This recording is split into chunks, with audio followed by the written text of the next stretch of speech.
Hello and welcome to yet another cast. For you today, I have a 3v3 played on the matchmaker, and thus also the Norac's Mapgen. We have Team 1 up here at the top, Team 2 down here on the bottom, and on the westernmost slot for Team 1 up here in purple, we have Wakafel going Cybran and opening first land. Then, to the east of that, in dark blue, going Seraphim, and also opening first land, we have Hyper. And to the east of that, in normal blue, also going Cybran and opening first land, we have Sanoman. Now, for the southern team, Team 2, on their easternmost slot, in orange, and also going Cybran, opening first land, a lot of Cybrans today, we have Caucasus Han. Then, to the west of that, going Aeon in burgundy red, we have Jumbo Sack playing not playing UEF, that's definitely not UEF, playing Aeon and opening first land. Right, I think I point out that they were going Aeon, that they went first land. As always, getting some stuff mentioned double 2 times and general stuff like that, because I can't talk and can't remember what I said. But anyway, last but not least, in red, also Cybran, and also opening first land, we have Baragi Svoy Pukan. I think I featured them recently in a sentence, I'm just gonna refer to them as Baragi. Right, about the map. This is on the 20k base, but scaled down quite a bit, so I expect that this is 12.5k. Bit of reclaim, not too much. I don't have a reclaim counter, so can't tell you how much exactly. But doesn't look like too much. Few hills, stuff like that. Race territory right here in the middle. And that's about it. About ratings, we are in... well, Hyper is 688 on the 3v3 matchmaker, though we have featured them quite a few times already in casts of custom games where they are 14 or 1500, so definitely a lot higher rated. This is probably gonna be a big factor this game, and highest rated player in this lobby is Sanoman at 1500. So generally the northern team, or Wakafel and Sanoman higher rated than their opponents. Baragi slightly higher rated than Wakafel, but not too much. And Hyper most likely, I would expect to play well over their rating, since, again, they are significantly higher rated in custom games. And since this is still a team game, wouldn't be too surprised. The other thing to point out is that, to my knowledge, everyone in the northern team is part of the same clan, and I suspect that they may be on comms. So definitely some communication going on there. I do know that Sanoman is occasionally watching these casts, so if you remember this game, you can maybe tell me if you were on comms, if you actually see this. Anyway, to the game. There is some early spam moving out towards these middle points right here, but not too much. Currently, just a few scouts to figure out what's going on. Air scouts out from Wakafel, but also out from Jumbo Sack. And let's see, any early bomber plays. Currently no air plays. No, mind there is an air factory out for Hyper, though that's currently not doing anything, most likely wishing to get some power first. Obviously air factory out from Wakafel, we saw their scouts already. And air factory going out for Sanoman. In the south, no air factory by out from Caucasus Han. The air factory from Jumbo Sack, again not too surprising, we've seen their scouts already, or their scout. And no air factory out from Baragi. So everyone on Team 1 going for air, and only one player on Team 2 doing the same. That will most likely cause some sort of air mismatch early on. However, that may still be balanced during later plays or later stages. We see a Zeus out from Rockefeller, but also one out from Jumbosack. Well, not a Zeus, but a Shimmer since Aeon. It flies past the antis. And let's see. Anti is definitely definitely locked onto it though. It gets one drop off, killing off one energy, and that's it. Bomber for Wakatha, also killing one unit and getting shot down by Mobile A, I believe. So also not getting too much value. There was some slight skirmishing going on right here between the early spam units of Wakatha and Bragi as well. But I don't suspect there to be too many consequences to this. What is interesting, however, is Jumbosack is pushing forward with that commander, and Bragi is going T2, so we might see some firebasing coming off coming from Bragi. Hyper in the meantime, seemingly using that commander to get some foothold in the middle, with some factories more towards the middle also being built up by Caucasus Han, though those are rallied to the eastern flank, where they are facing off the units of Sanuman.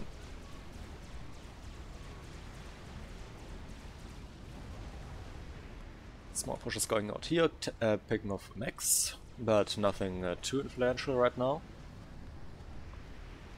Is that a support move? Might be. Yes, it is. Nice to see Jumbosack supporting their teammate to get that upgrade a little faster. Always great to see this kind of teamwork. And by the looks of it, Baraki currently pushing Wagatha back a slight bit with that spam. Wagatha trying to get in with some T1 bombers, but once again those Sky Slammers just taking those out before they can achieve anything. Neat part about Sky Slammers, since they are missile based, is that they don't tend to miss these lower air units like that you have at T1, like T1 bombers or Intis. Apparently small run by up here. No, that has been already picked up. Did get the engineer that was building factories up here. But there is more spam coming in, taking those out. One mech goes down. But let's see, is there other engineers moving up there? There's an AC moving up there that will basically do the trick. And there's also already a new engineer queued. Small run by up here. Though T2BD has already been thrown up by Bragi, unsurprising, just as I expected with the T2 upgrade. However, there is a very, very unfortunately placed hill right here that is just blocking all the shots, meaning that those units did get past. However, the spam of Bragi was still able to prevent this small run by from actually going anywhere and doing any damage. It did not get any really that far. Now, the middle is looking a bit different, as there are no real collections of troops right here in the middle from Team 2. Meaning that Hyper basically has a free opportunity to just walk through there. Caucasus Han did notice that and started diverting the units on the front line of Sanuman. Though I suspect that as soon as they realize that, they will most likely capitalize on the situation and push forward, as there are no longer any units there to actually hold that. Though Caucasus Han does have gun and stealth, Sanuman only with gun. And units now coming back from Orange Caucasus Han to try and help, forcing Sanuman to reconsider its assault. However, both ACUs definitely taking a lot of damage. Caucasus Han a lot lower than Sanuman right now. But I think that Sanuman still might lose this, as their units are evaporating quite a lot faster. They are, however, quickly trying to throw up some T1 PD. A good call, as that will just shred these T1 units. As long as that PD actually does survive, at least. The one that was built died quite quickly, so that wasn't too useful. But with that, Cox's Hun is pushing forward and gaining quite a bit of ground. And the attempted creation of some fallback lines from Sunderman is... Okay, it is actually... I was about to say it's semi-successful, but never mind, it did end up working out.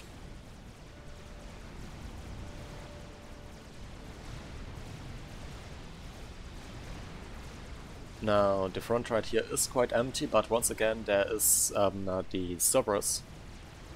So Wakafar can't really push in there. At least not before they've gotten anything like MMLs. T2 Air on the way for Hyper. Let's see, T2 Land has finished for Salaman. And also for Wakafar. There is a T2 HQ out for Baragi. Good to see. We do have T2 Air currently already going T3 for Jumbo Zack. That will definitely be a massive advantage, as there's currently no T2 Air out from Team 1. And there is T2 out from Caucasus hands, so currently everyone basically at the same stage tech-wise. With the exception of Hypo, who is slightly behind compared to their opponent on air. Though maybe let's take a look at economies. Well, they are actually ahead on economy by around, well, it's fluctuating something like 5 mass income, so nothing too much. Nano now going out for Kazakhstan, so that commander most likely staying aggressively at the front line for quite some time. Would love these Mantis just assisted on that to upgrade a bit faster, as Mantis do have 1 build power, which, while it cannot actually start building anything, is quite useful to get some commander upgrades up, as you generally have some larger armies at the front. Sunderman going for stealth, probably Nano afterwards, I'd guess. As we are at 12 minutes, T2 is starting to come off, and gun ACUs are still very viable, but especially in the later T2 stages they become very, very, well, how do you say, a very, very dangerous ordeal, since you are, since without survivability upgrades, you tend to be quite vulnerable to T2 units. Though I think with that stealth upgrade that AC will go up to 14k. Due to its 2 ranks of veterancy and 14,400, close. But as I also suspected, there is a nano upgrade going up as well. Now, Wakafar doing the reasonable thing that you generally want to do when your opponent is firebasing. Just go around the firebase. Thus, just instead of trying to push through here where there is this large amount of where there's this PD and stuff, the alternative solution is just to go around the mountain ranges in the middle and walk into the backline of your opponent. And while there are some rhinos trying to defend, they will probably not be too successful against this amount of mantis. And though the mantis are dropping quite quickly, maybe I'm mistaken.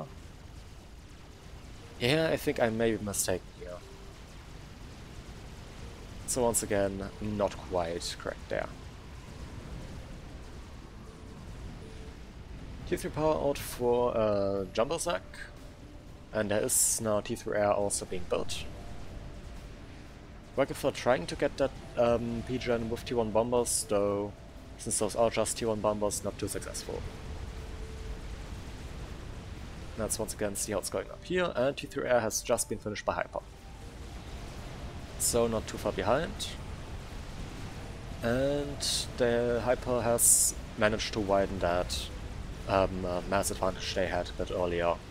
Quite a bit, so in the long term they will most likely be able to outproduce Jumbo Sack.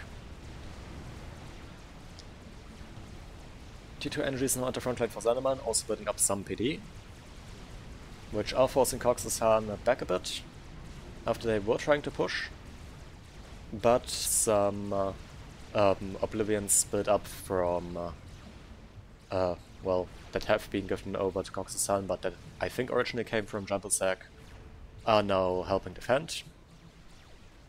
Zanneman trying to prevent this one from actually building, as this PD creep can be quite dangerous, and succeeding. And though the goal should be to take out this energy, as that is actually what's making it possible to build those.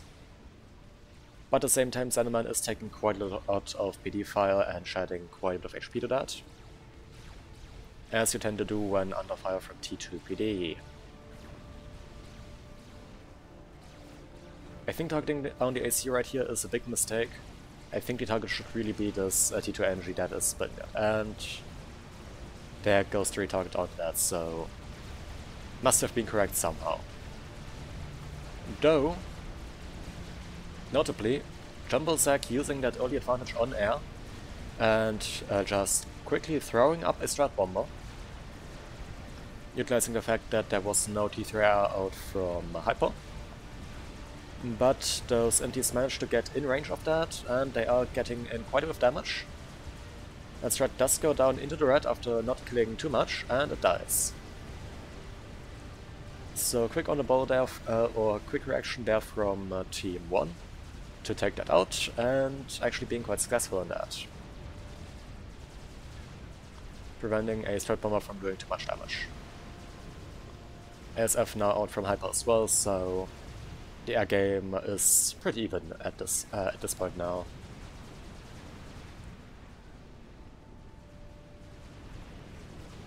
But that building that strat will most likely have caused a even bigger gap in mass incomes, as going for early strat bombers generally is a big investment that will delay your economy.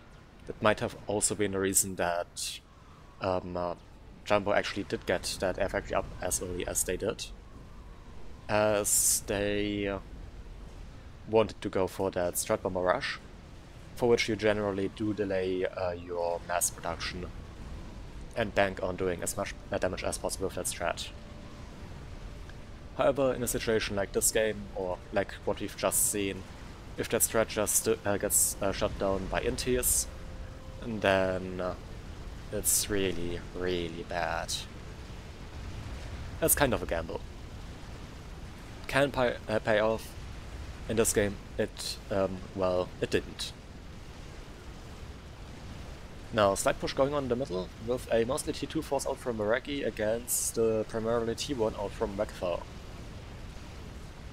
Though T3 has been achieved by Rekthar, as we can see by his bouncers, so we can suspect that there are bricks in the area, and yes, there is actually already a brick at the front line that is firing into this stuff.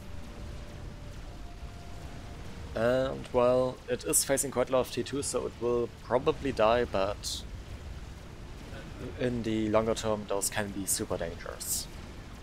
I think I've seen something similar here, and yes, I have. Zanneman also at T3 land. So bricks out from both flank players on the northern team. But I've just noticed down here as well, T3 land also achieved by Boragi. How's it looking here? There's also some T3 land out, though Cox's-Han is currently going for loyalists. Generally good in the earlier stages of the game, however, we are looking at a situation where Zanneman immediately went for bricks, which are very effective against those lighter skirmishing and run-by units that the UEF and Cybran get, for Cybran that being the loyalist. And thus, the loyalist will probably not be that effective on the front line right now. I think the best solution for Caucasus-Han, who was trying to go Cloak but was forced to cancel, will be to go for bricks as well, in order to counter these loyalists. Now another strat out from Jumper Sack. Not sure if that hits Zeneman, but I don't think that actually hit the commander. It's too much damage to be done by a strat. But ASF out from already in the area from Hyper. They are not targeting down the strat, but instead targeting down the air. Though that was definitely something that they could afford, since they had the ASF numbers to quickly take out the strat. Zeneman took one bomb of that, but nothing too major. Hyper actually with a gun and nano upgrade. Did not notice that at first. It's also quite tanky and gonna be quite useful in pushing with Zeneman. Getting a similar HP pool and also a similar regen. Though I think the HP cap for the Seraphim basic nano is higher than for the Cybran one. Mostly tried to be utilized against that commander, though I think someone may have not gotten the memo that the Mercy got reworked a while back to be a area of effect and no longer a sniping unit, as you just saw there with that nice circle animation that must have been added more recently, as I remember in the earlier versions of the rework the Mercy still having the green fog clouds that you also have on the stationary T2 Arty for the Aeon on the Miasmas.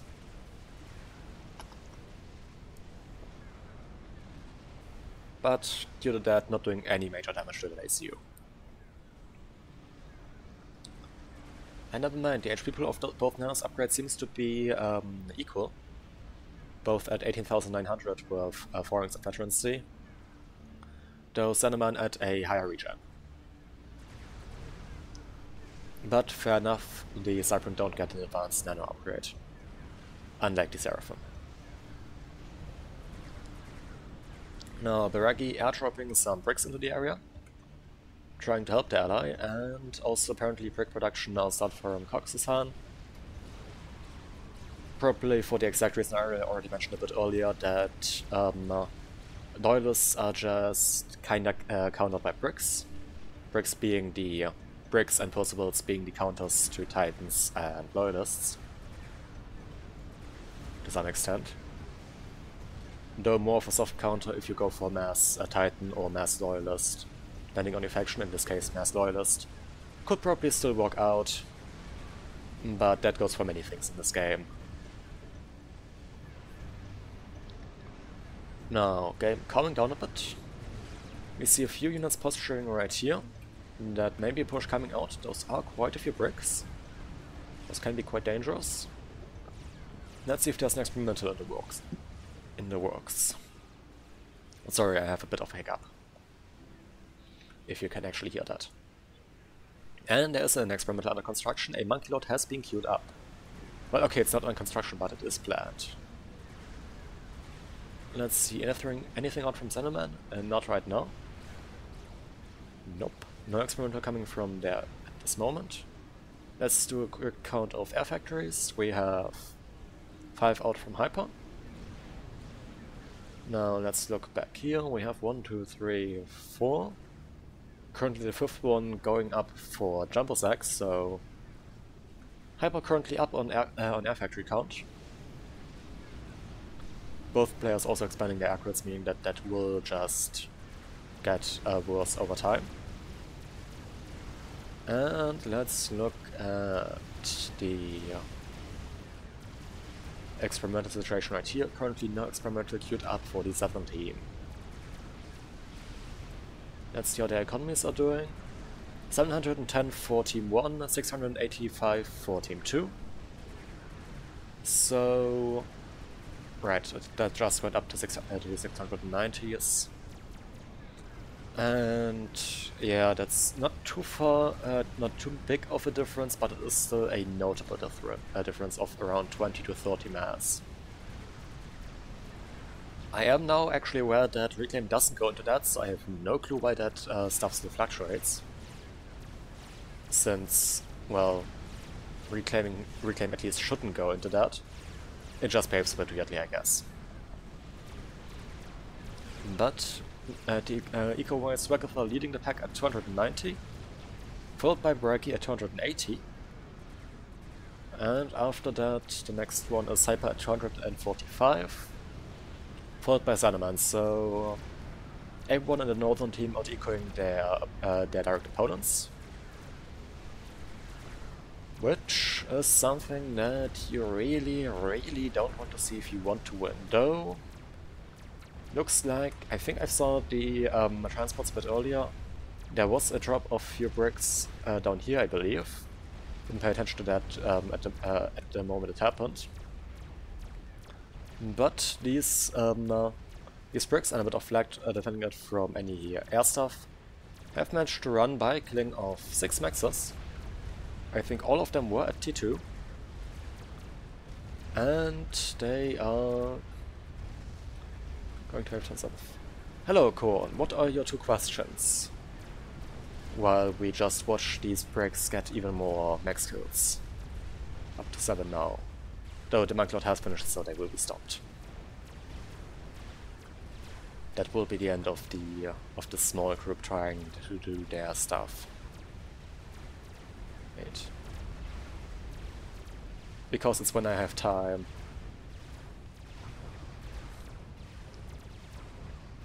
And on Mondays it's also the fact I don't have to get up early on Tuesdays, so that's why I stream on Mondays.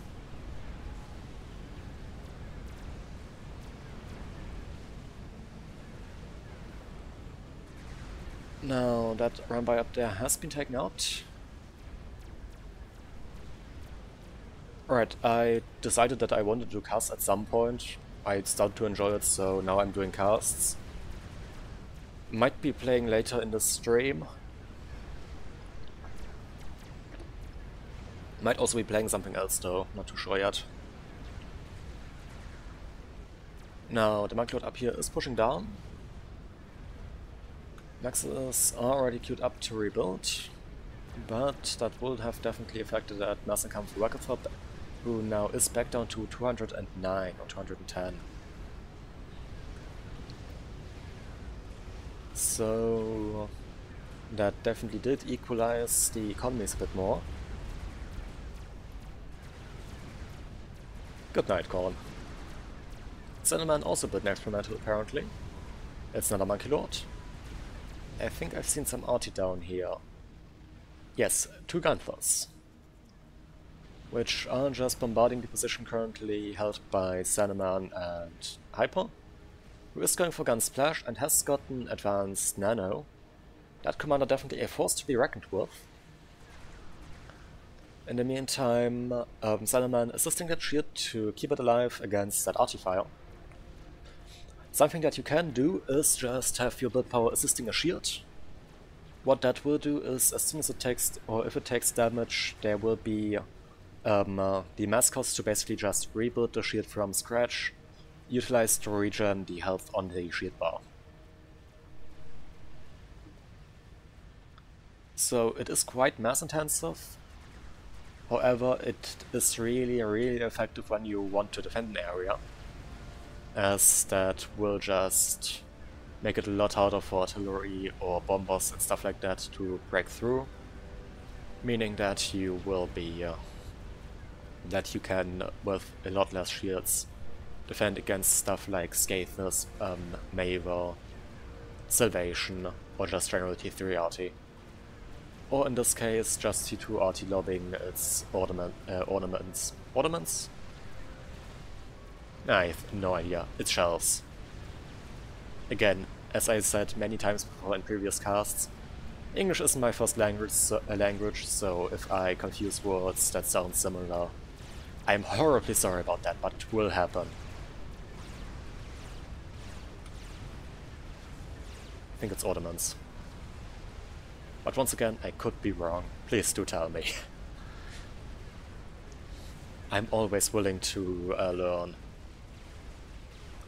Now, Hyper pushing forward of the commander, and with those 5 ranks of veterancy it now has, and that advanced nano, is just kinda out-healing the damage it's taking from those Cerberus turrets, having a whopping 250 regen at 50,000 HP. That ACU is more tanky than a Monkey Lord, I want to point out. Monkey Lord having 45k, that ACU again 50k HP, and that regen. So I think it wouldn't be stupid if Hyper just pushed forward with that commander to tank that, but, well, never mind, there's another Monkey Lord coming in.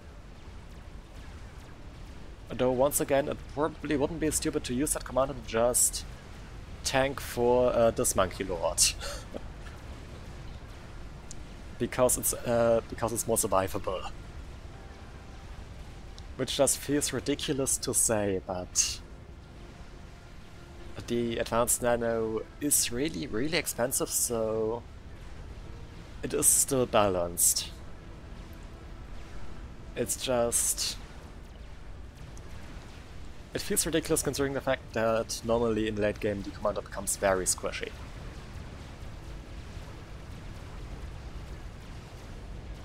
Lot of PD right here that will be quite useful in just taking out the army of Saruman.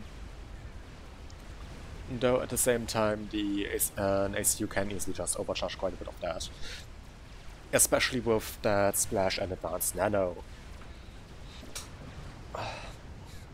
Once again, sorry, I have a hiccup. Jumbosack pointing out that there may be a nuke, and being spot on, Hyper currently building a nuke launcher. Let's see, there is SMD out for Caucasus Han. There is SMD out for Bergi. Though not forward with that commander, and apparently there were two Monkey Lords clashing. I'm sorry that I did miss that. There seems to be a counter push now out from Bergi that is just pushing forward against a artillery base, apparently. Really didn't pay too much attention to that front, so very sorry about that. Was paying more attention to those two commanders up here being very aggressive, and the just ridiculous amount of HP you get from double nano and 5 ranks of veterancy. Because yes, that is a ridiculous amount. Maybe I should play Seraphim more often.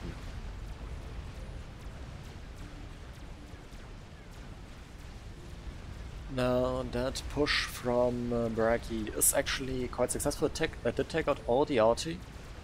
There are still entities right here that are now just throwing up some T1 PD, which is pretty good at, or better than T2 PD at defending and stuff like that, as it does have a higher DPS, and if your opponent is already pushing into you, you won't really need the higher range. Meaning that these bricks are forced back, though all of the entities are dead. It did actually go down, but currently not looking too great for Wakafa, as there doesn't seem to be too much in order to defend against Beragi's forces. On this side is it currently looks like we will just have a bit of a total war. More RTs thrown up from Caucasus Han, the Monkey Lord's still here, and even SAM's now being started to prevent any kind of air being utilized against that. However, there is no SMD, and that nuke is already a third or so loaded. Yeah, I think that's around a third. I have a really hard time judging bars without these bars like that. Without actually having the actual numbers. I don't know why. Whole bunch of T1 bombers out from Saruman, which are targeting down this T2 max that is nearly at T3 and killed it, as well as all the energies that were upgrading that to T3. That really sucks. Also now going after the T3 max, and okay, air has been dispatched to deal with that. T3 max is still quite tanky, so that T3 max will probably survive. But this one max already was painful enough.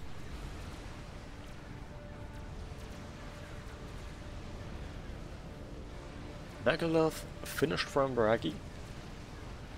meaning that anything that pushes in will have to deal with a lot of attritioning damage coming in from those long-range guns or plasma bolters. I think that the Megalith has. I think it's plasma bolters. Though I could be mistaken on that weapon.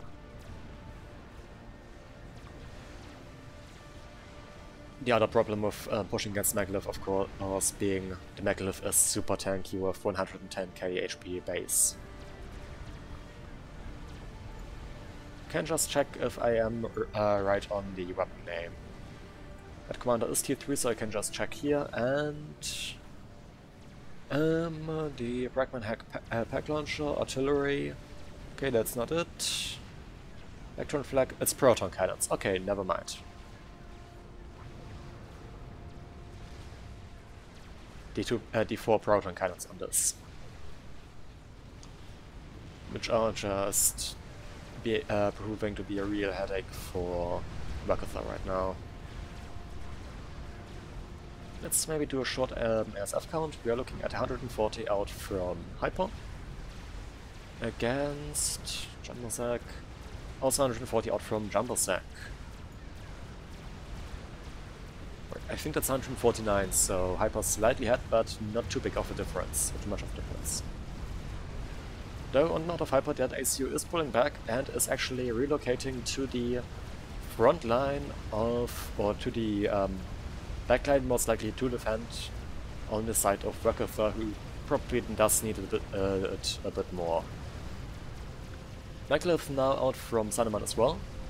That is firing in, and I've seen that there was a experimental finished from Hyper, and it was a chick. Not too surprising, as they are Seraphim, so it would be it was to be expected that an experimental build by them would be a chick. Nuke is almost loaded, so that can fire any minute or any moment.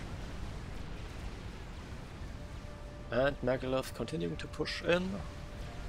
The Monkey Lord out from Cox's hand does look like it has been killed. Cannot see a Monkey Lord in the back line, and there is a dead monkey here, so that's probably the one that was split up in defense.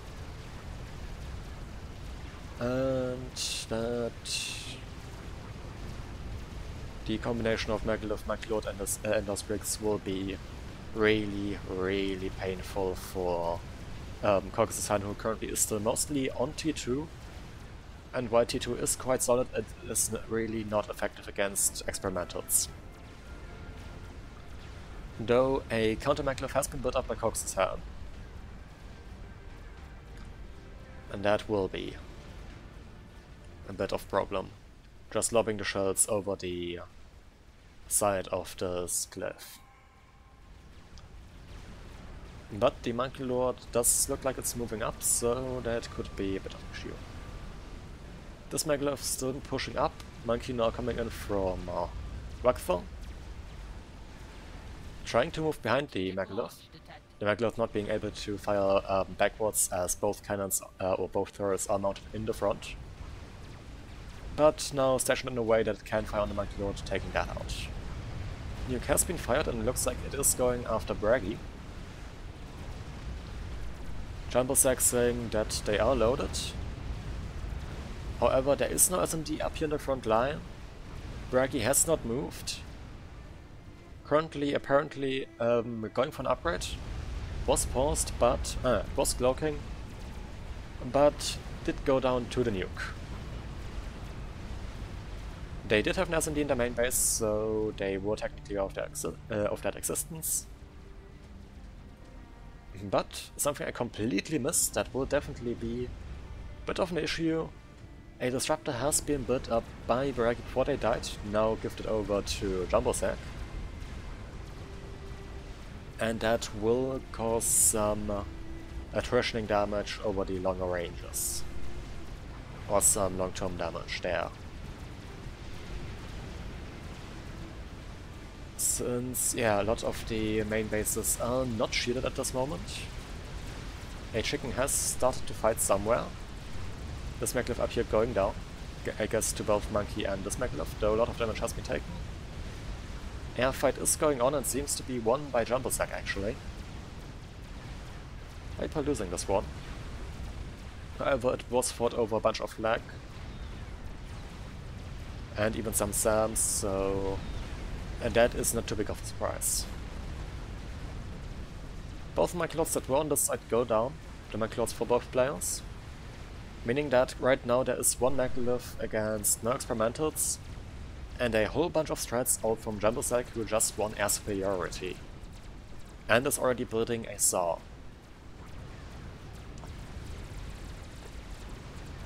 That will definitely be super devastating without the without any big air superiority for Hyper. Lots of scout planes, yes. Right, here's the chicken. Maclith pushing up. And I don't see too many defenses on this flank, so they could probably so Wagfa could probably just completely break through that right now. I don't think the air win will be sufficient to actually win this game for Team 2 now. The Maclith down here does go down to all these strat bombers. Another one is being built. Well, okay, took out 3 maxes right here, so not too much. But still, it's not looking too great. The Maclith built up here, but it is facing a vetted Maclith and a chicken. That does generally not go well for the singular Maclith.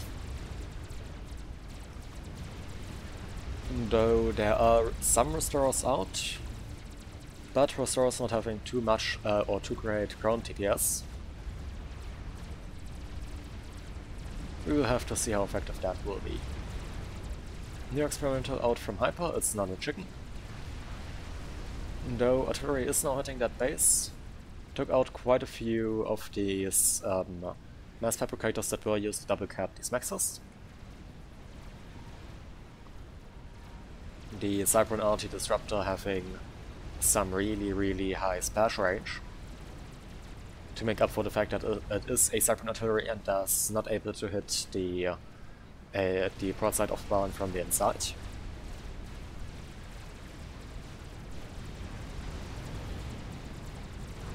However, the chicken is pushing in, meaning that that artillery will die very soon.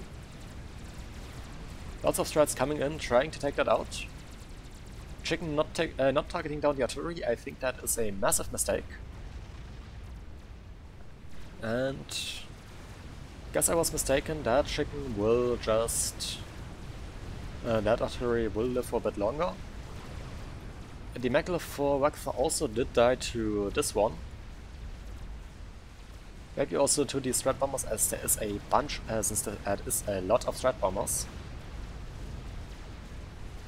But new Maclith already pushing in, and now also with the support of a whole bunch of bouncers, which seem to be getting their worth in gold, looking at that veterancy on them. Definitely killing off a lot of these strat bombers. This Maclith nearly dead, due to that brick and force, and probably also the clash with the other Maclith earlier. Experimental out from Sanaman. Was that just chicken being gifted over? I suspect it was. There's one Maclith on this flank, out from Kalkus's and one out from Sanaman, though the one from Sanaman is already batted and at full HP. But the supporting army for Caucasus is bigger, so might work out. This is almost finished. But we'll have to see how well that will work out.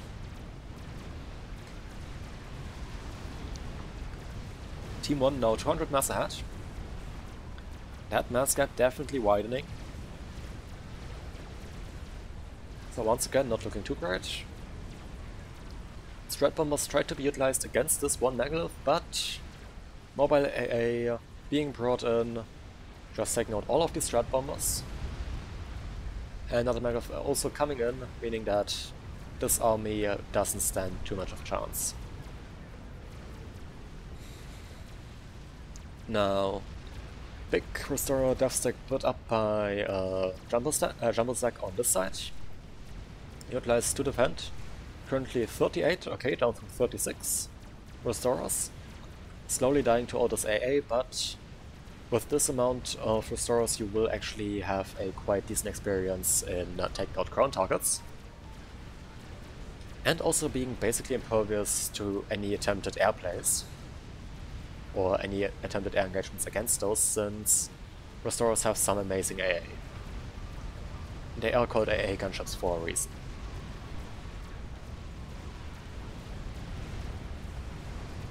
But units breaking through on this side, the RT has died. And okay, there are more Restorers coming in, there's a line of T1PD that is scoring in damage. SMD being targeted. Nuke is flying and seems to be going after this megalith right here. Which is at above 70k HP, meaning that it will survive even though the nuke hits. But just barely. And all of this reclaim will go down. Yes, it survives at 4k HP. And that's basically free to push now since the entire army died and, well, not really a chance to push as the team of the Cybran team did just recall. I did see that they really didn't stand a chance anymore. They did finish their cell, but the amount of AA that was built up really made it hard to utilize that effectively, I guess. And the land push is coming in from this side, but also the effective area denial on this side due to the superior army did prove to be too much. Right, I hope you did enjoy this cast. This was streamed live on Twitch, link to that will be, as per always, down in the description. If you did like it, leave a like. If you have anything to say about this replay, this cast, leave it down in the comments if you want. And there will be more casts like these coming out. If you want to be notified when that does happen, you can always subscribe, it is free. And it really helps my motivation to keep going with this stuff, because holy shit, thank you for everyone who is watching this stuff. I would have never expected to get that many viewers this fast after just around 4 or 5 months at this point. I think it's around 4 months now. Nearly. So, didn't say that any earlier cast, but big thank you to everyone. Even though this isn't a special milestone or anything yet. But still, it means the world to me, believe me. But yeah, I hope you enjoyed, hope to see you again in a future cast or stream, and till then, bye!